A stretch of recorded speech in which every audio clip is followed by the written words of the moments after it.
How many of you follow football? Not very many. Whoa. They don't get all the football jokes. That's okay. Alhamdulillah. But, you know, no matter where you are in the world, you might be surprised when I tell you this. Inside of a human being, there are some very, not just similar, almost identical. There's almost identical features inside of each human being. Do you know this?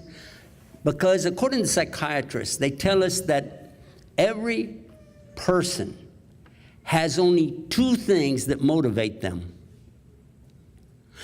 a hope of a reward and a fear of a loss.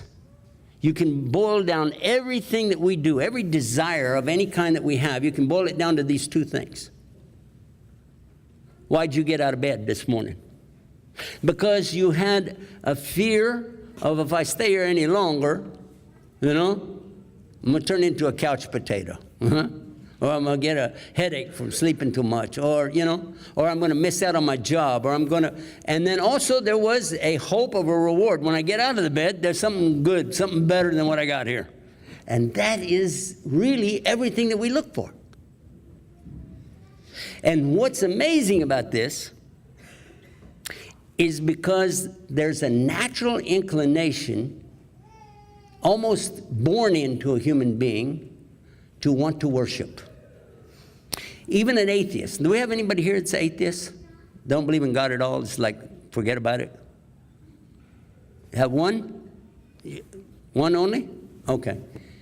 You're pretty brave, too. I mean, you are in the buckle of the Bible Belt, but that's okay. Cool enough. What I'm asking about is that for an atheist who would say, well, I'm going to take exception to you because I don't believe in God, so what do you mean about worship?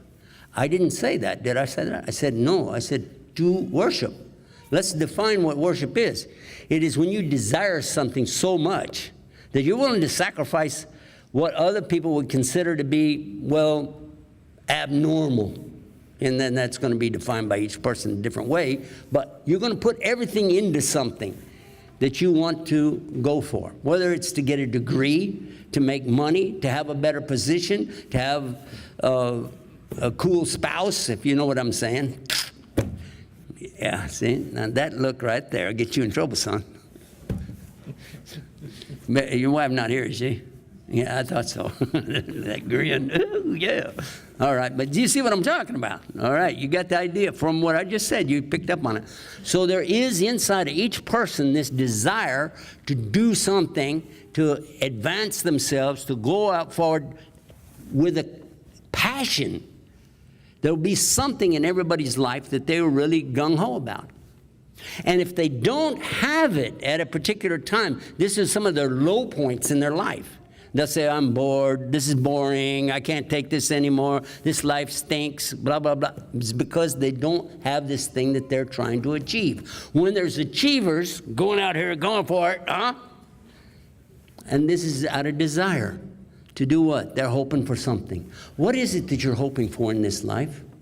What is it that you're thinking about? If I had that thing right now, that would make me happy. I'd really like to have that. I'm going to share with you something that happened to me a long time ago, many, many years ago. I was sitting with a friend of mine. We used to play chess. Well, he played chess. I don't think I ever learned the game properly. He beat me every time. But I'd be sitting there thinking, and he'd be throwing these jokes and things at me. He said to me one time, do you know what it is that every human being wants? I said, yeah, money. He said, no. Not every human wants money. He said, every single human wants this. It's a beautiful girl, he said. He said, immediately, you're not thinking, what about the girls? I said, oh, yeah, well, spouse. He said, no, I'm saying what does every human being want? Of course, he was just teasing with me, playing with me. But when I came to Islam, I realized the wisdom behind the answer to that question. Does anybody here know what it is that every single human regardless of who they are, what their mentality is, what their intellect is, what their proclivity is, what every single human being desires in the innermost part of their being. Who can tell me? What is it? Okay, everybody that said happiness, don't answer. Try again.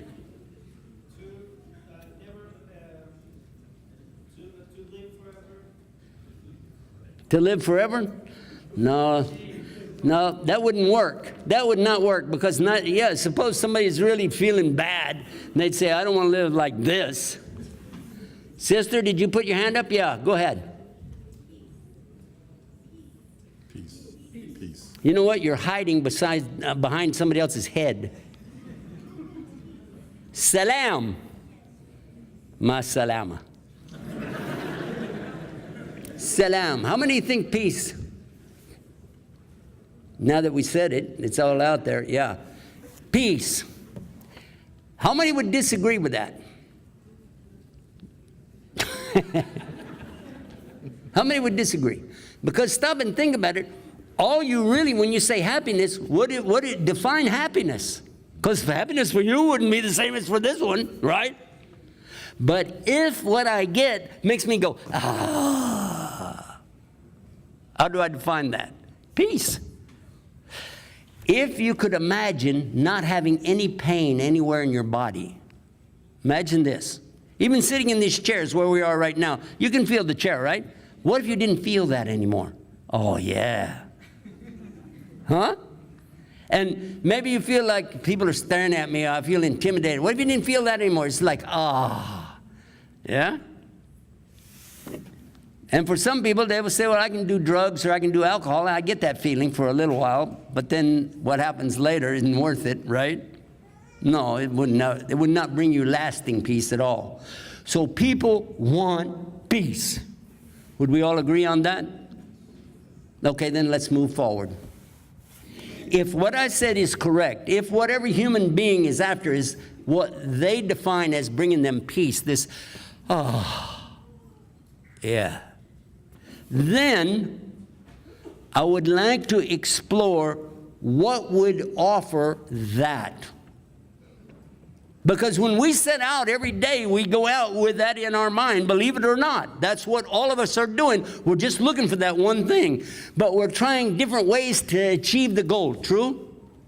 Everybody's trying a different way. You go to a university, why? Why did you go to the university? Huh? Why? What was the main reason you went to the university? To get away from your parents? Huh? For the cute chicks? Huh? Well, the girls didn't go for that. So why did you go to university? To get education. And why did you want an education? So you could be brilliant? No.